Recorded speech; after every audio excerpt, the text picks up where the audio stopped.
Welcome to Bethel Online Education Hub. Learn anytime, anywhere. Don't forget to like, comment, share, and subscribe for more. Let's learn together, the Bethel way. So good morning class and welcome to your personality development. So today we will tackle the lesson 7, emotional intelligence. Our new lessons, we have objectives. So after going through this module, you are expected to explore your positive and negative emotions and how you should express or hide them. 2 is demonstrate and create ways to manage various emotions. So here's our objectives that we need to accomplish today's lesson. Emotional intelligence. Emotional intelligence is the ability to understand, use, and manage our emotion.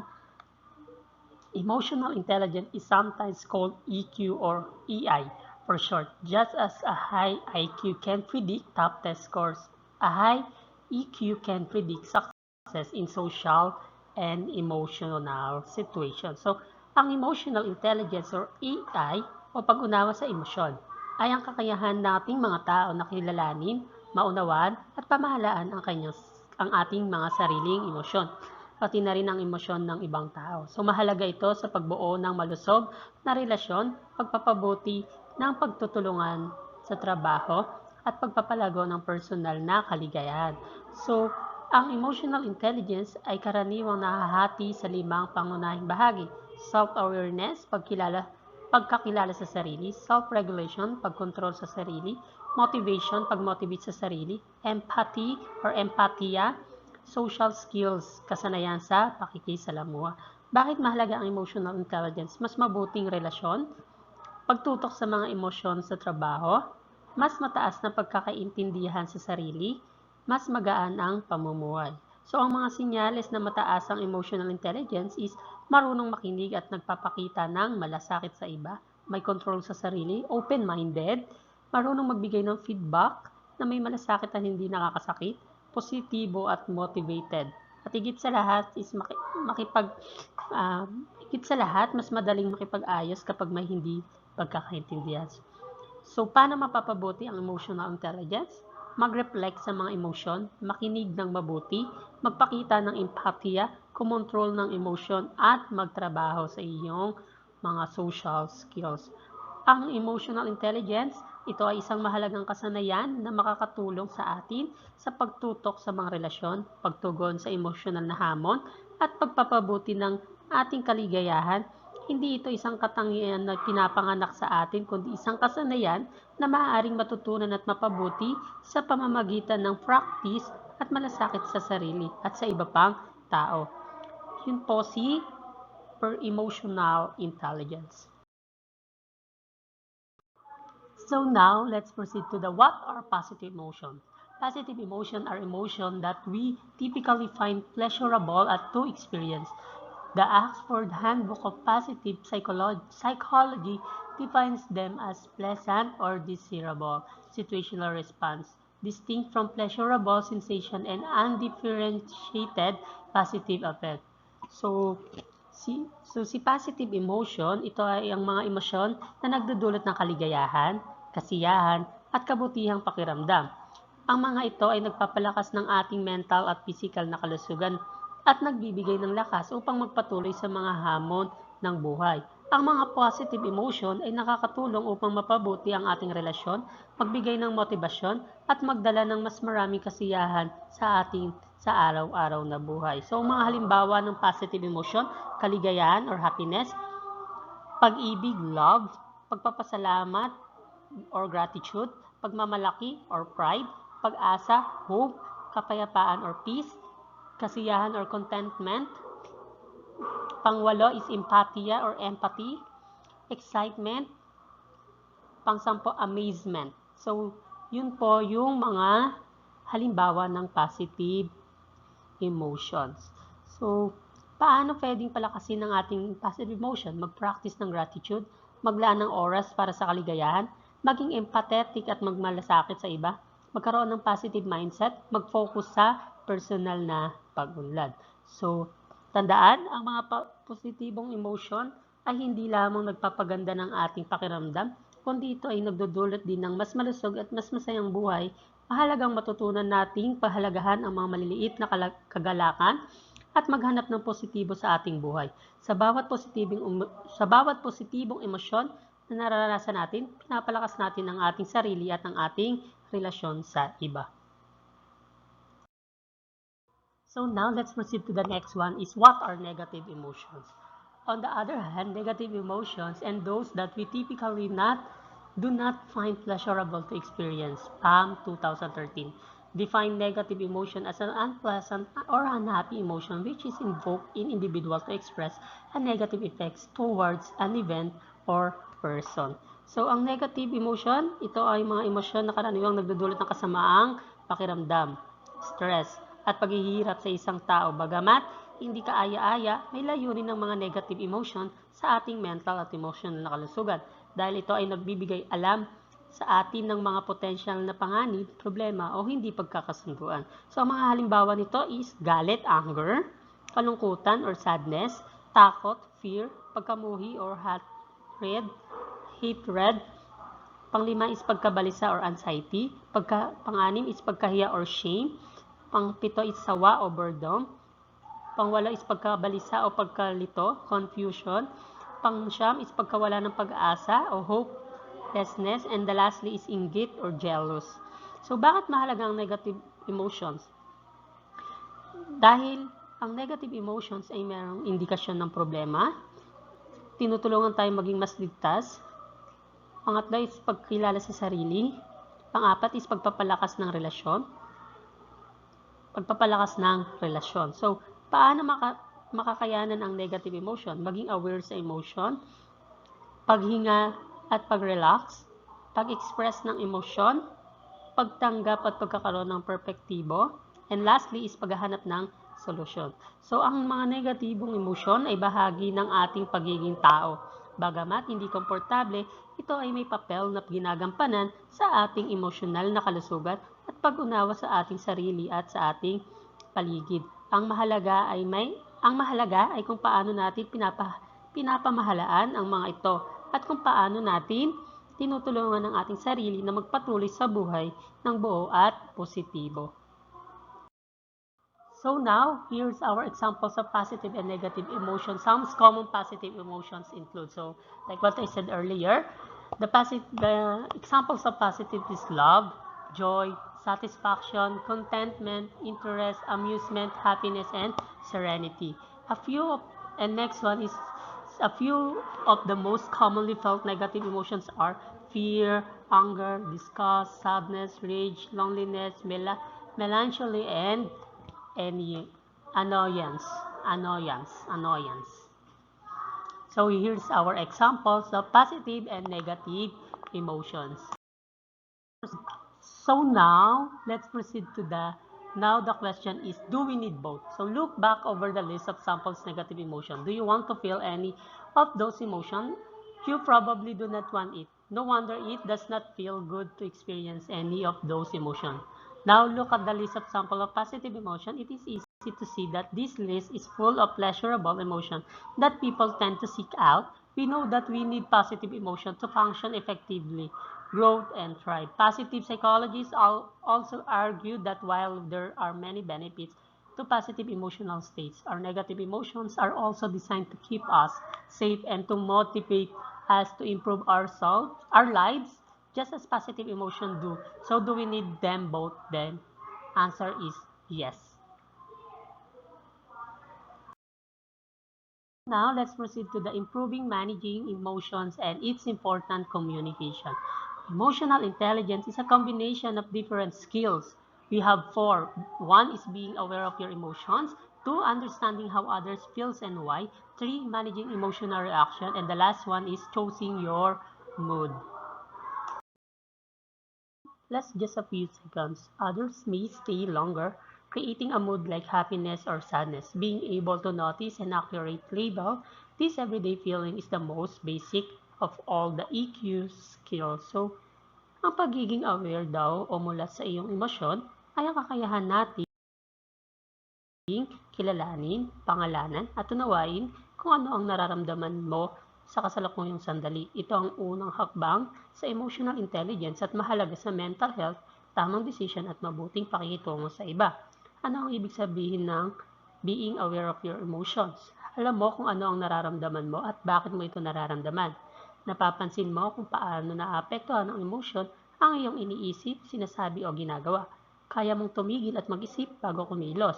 Marunong kang magpahayag ng nararamdaman sa maayos na paraan. So mga halimbawa nito, imbis na basta magalit, sabihin mo, galit ako kasi pakiramdam ko, hindi ako pinakikinggan. Pangalawang example, kapag bigla kang nalungkot, niisip mo, nalulungkot ako kasi naalala ko ang isang masakit na alaala. So bakit nga ba mahalaga ang pagiging aware sa emotion? Ang una is mas mabuting kontrol sa sarili, mas tamang desisyon, pangalawa, pangatlo, mas malalim na relasyon sa iba, pang-apat, mas kaunting stress.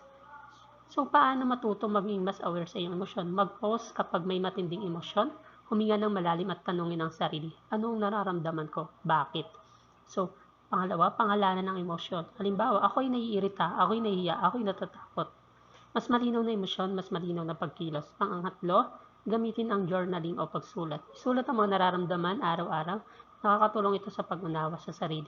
Ang apat, magtanong sa sarili araw-araw. Ano ang nararamdaman ko? Nararamdaman ko ngayon. Ano ang dahilan ng nararamdaman ngayon? Panglima, makinig sa katawan. Minsan, ang emosyon ay lumalabas sa katawan. Halimbawa, paninikip ng dibdib, anxiety, pagod, or equals lungkot. Kapag hindi ka aware sa emotion mo, madalas ka bang magsisisi sa mga sinabi mo? Napapansin mo bang parang wala kang kontrol sa nararamdaman mo? Hirap ka bang paliwanag ang emosyon mo sa iba? Kapag oo, ang sagot mo, baka kailangan mong mas pagtunan ng pansin ang iyong emotional awareness. At normal lang yan, kayang-kaya itong pag-practice. So, ang pagiging aware sa iyong emosyon ay hindi kahinaan kundi isang lakas. Ito ang pundasyon ng mas matibay na pagkatao, mabuting relasyon at mas kalmadong pag-iisip.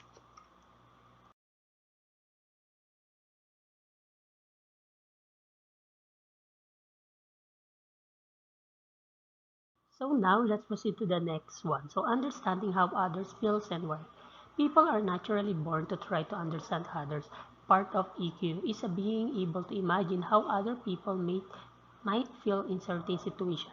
Try to understand why they feel the way they do. Being able to imagine what emotions a person is likely to be feeling is called empathy.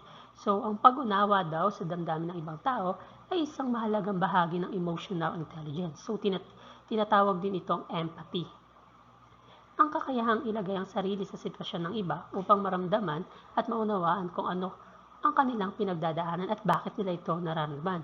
So, ang ibig sabihin ng pag-unawa sa damdamin ng iba, hindi lang basta nakikinig, kundi nararamdaman mo rin ang sinasabi nila. Pangalawa, naiintindihan mo hindi lang ang sinasabi ng tao, kundi pati ang hindi niya sinasabi. Pangatlo, alam mong bawat tao ay may sariling dahilan at karanasan kung bakit sila nasasaktan, natutuwa at nagagalit. And lastly, hindi ka agad humuhusga kundi sinusubukan mong intindihin ang buong sitwasyon.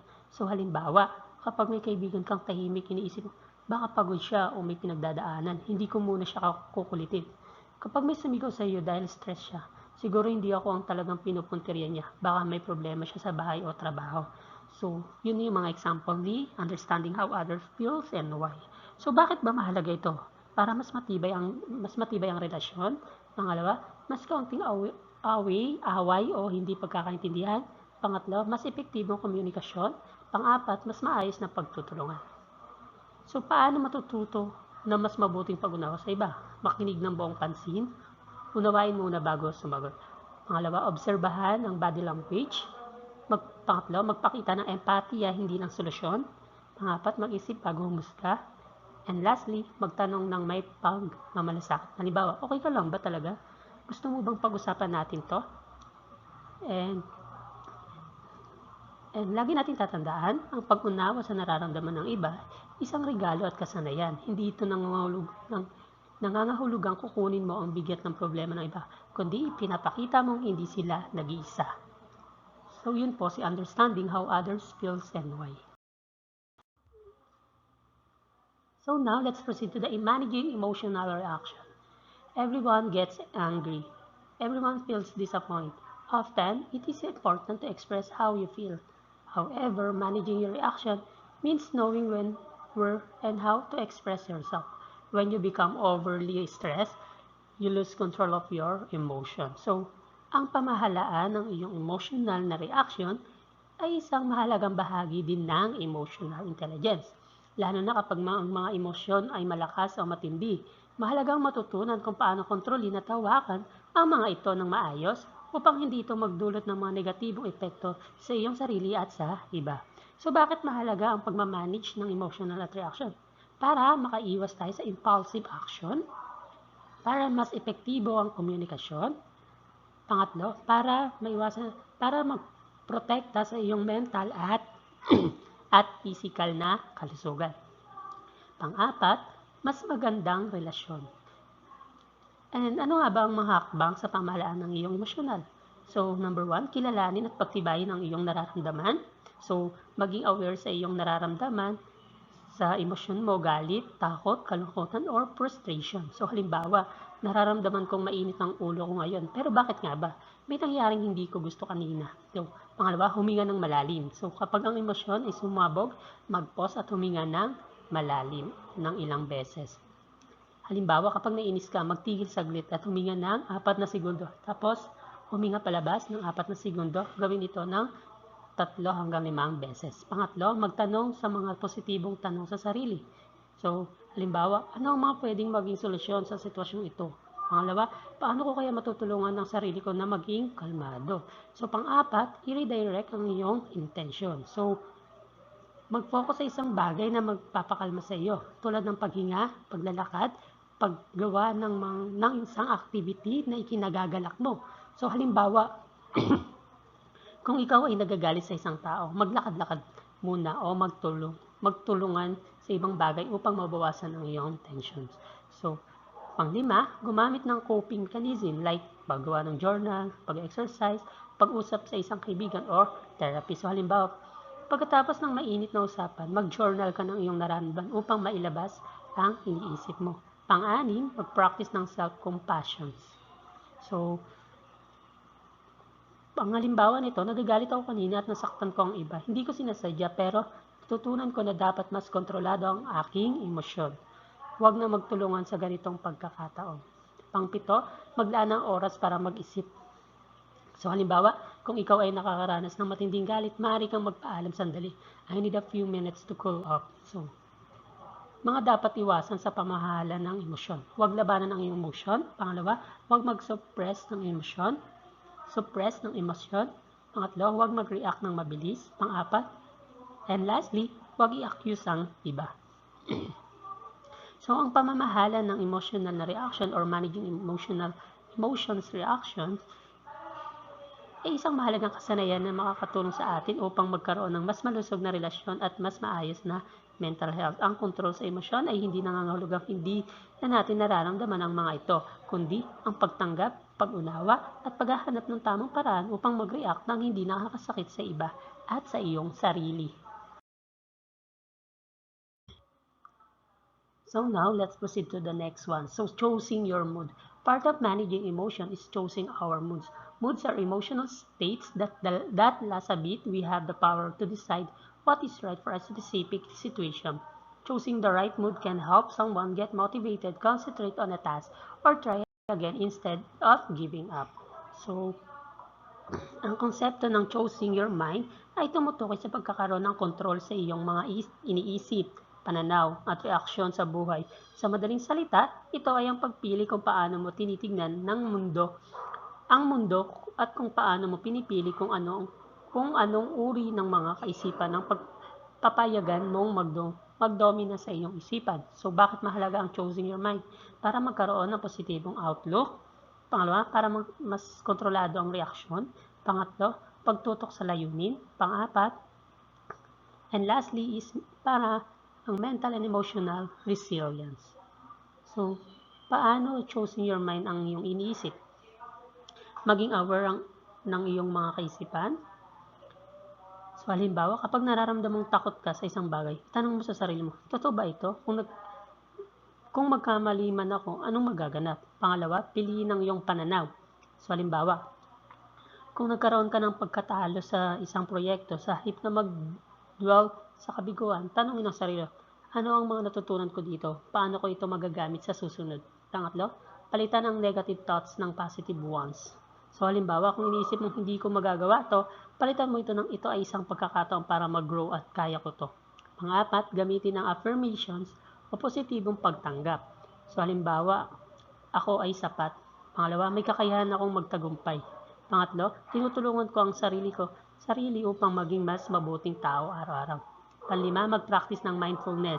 So halimbawa, kapag nararamdaman mong malungkot o nababahala, maglaan ng oras para mag-focus sa iyong paghinga, katawan at mga nararamdaman sa kasalukuyan. And lastly, maging proactive, hindi reactive. So, ang pagiging proactive ay nangangahulugang ikaw ay nagmumula ng action, hindi ikaw ang pinapalakad ng mga pangyayari. So, ang choosing your mind ay hindi madali para sa isang mahalagang hakbang patungo sa personal growth at mental well-being. Kapag natutunan mo kontrolin ang iyong mga iniisip at piliin ang iyong pananaw, magkakaroon ka ng mas maligaya, mas matagumpay, at mas balanseng buhay. So now, let's proceed to the emotions of adolescence. Adolescence can be a highly emotional stage in one's life. Many of us experience different emotion in similar situation, as well as similar emotion in different situation. So ang adolescence o kabataan ay isang yugto sa buhay ng tao na puno ng malalaking pagbabago, physical, emotional at social. Sa yugtong ito, ang mga kabataan ay dumaranas ng pagkakaroon ng mas matinding emosyon kaysa sa iba pang bahagi ng buhay. Kaya naman, normal na magulo at pabago-bago ang ating mga nararamdaman. Ang mga emosyonal na reaksyon ng mga kabataan ay maaaring matinding galak, lungkot, takot at pagkabahala. At marami sa mga ito ang dulot ng pagbabago sa katawan, pagbuo ng identidad at paghahanap ng kanilang lugar sa mundo. So bakit madalas magbago ang emosyonal ng mga kabataan? Number 1, hormonal changes. Pangalawa, pagbuo ng identidad. Pangatlo, pagkakaroon ng mga bagong karanasan. Pang-apat, paghahanda sa pagtahak sa mas matandang edad. So, mga karaniwang emosyon ng mga kabataan, galit, frustration, kalungkutan at pagkalungkot, takot at pag-aalala, pag-ibig at pagnanasa, kakaibang saya at excitement, kabagalan ng pagpapasaya. So, habang normal na magkakaroon ng pagbago-bagong emosyon sa pagiging kabataan, mahalaga pa rin matutunan nila kung paano pamahalaan at makontrol ito upang maiwasan ang mga negatibong epekto. Ang self-awareness at pagkilala sa sarili. Pangalawa, pagpapahayag ng emosyon ng maayos. Pangatlo, coping mechanism. So halimbawa, exercise, artistic expression, pag-uusap sa mga kaibigan o pamilya. And lastly, pagtanggap ng feedback mula sa iba. So ang mga emosyon ng kabataan ay normal at bahagi ng kanilang paglaki. Sa yugtong ito, ang mga kabataan ay natututo kung paano i-handle ang kanilang mga nararamdaman at paano makipag-ugnayan sa iba. Sa tulong ng pag-unawa, suporta at tamang gabay, mas madali nilang maiiwasan ang mga negatibong epekto ng kanilang mga emosyon at mapapalakas ang kanilang emotional resilience habang sila ay lumalaki. So now, let's proceed to the several description of adolescents' emotions are as follows. Number 1, adolescence in Western culture is characterized as a period of emotional upheaval and confusion according to Arnett, 1999. Others describe youth inner lives using the word like alienated and disparate and overwhelmed. Number 2, adolescents are dealing with lots of emotional highs and lows. 1 minute they may feel great, the next day they feel sad and tearful. Number 3, they are experiencing new levels of emotional variability, moodiness, and emotional outbursts. They often struggle with being dependent on their parents while having a strong desire to be independent. So next is, the fourth one is, they may also feel overwhelmed by the emotional and physical changes they are going through.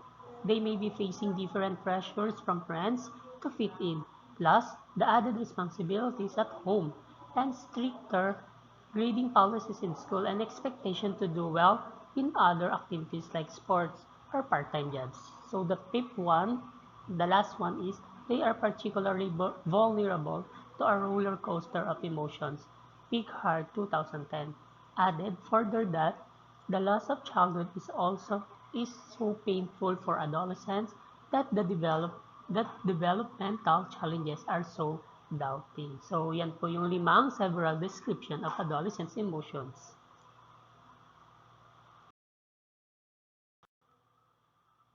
So now let's proceed to the last one. So this is the last slide. So positive action to help you manage emotions.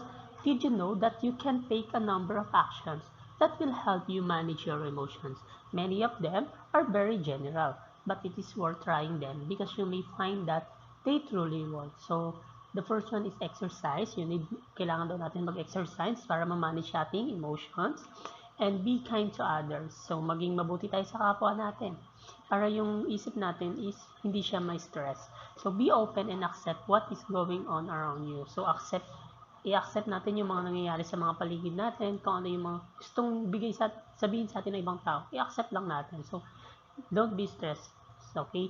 It is a good to talk. So makipag-usap daw tayo para at least yung nasa saloobin natin na ilalabas natin para hindi siya maipon sa atin. So distract yourself. So gumawa ka ng mga bagay-bagay na makakalimutan mo yung stress sa buhay. So mag-isip ka kung ano yung mga dapat mong gawin para makalimot sa mga problema.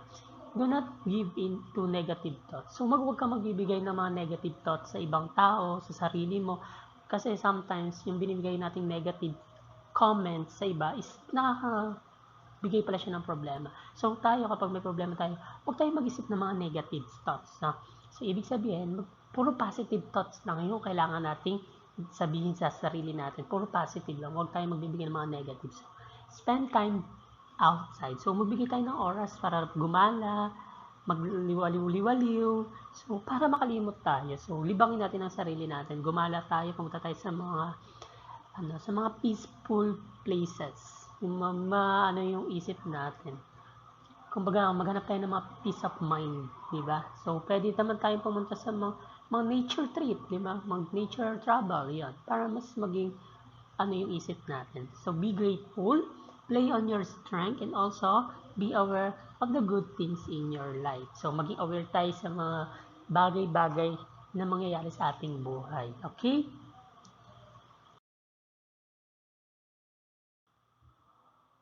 So now, let's proceed to your activity 7. So exploring emotions. So character building, critical thinking, and also the communication. So here's our instruction. So emotional self-awareness is the ability to recognize one's own feelings. So in a separate piece of paper, state what was happening to you when you felt the following emotion listed below. Cite a situation. So here's our emotions. So afraid, angry, depressed, excited, jealous, stressed, lonely, embarrassed, embarrassed, and also the confident. So sa afraid, ano yung mga nafe-feel mo? What do you feel? In afraid, angry, depressed. So what is the situation happening? Ano yung mga naging situation? Sa afraid, sa angry, depressed. So yun lang yung activity niya. So and isusulat nyo nga siya sa bond paper and ipapasa nyo siya sa akin through messenger. Okay?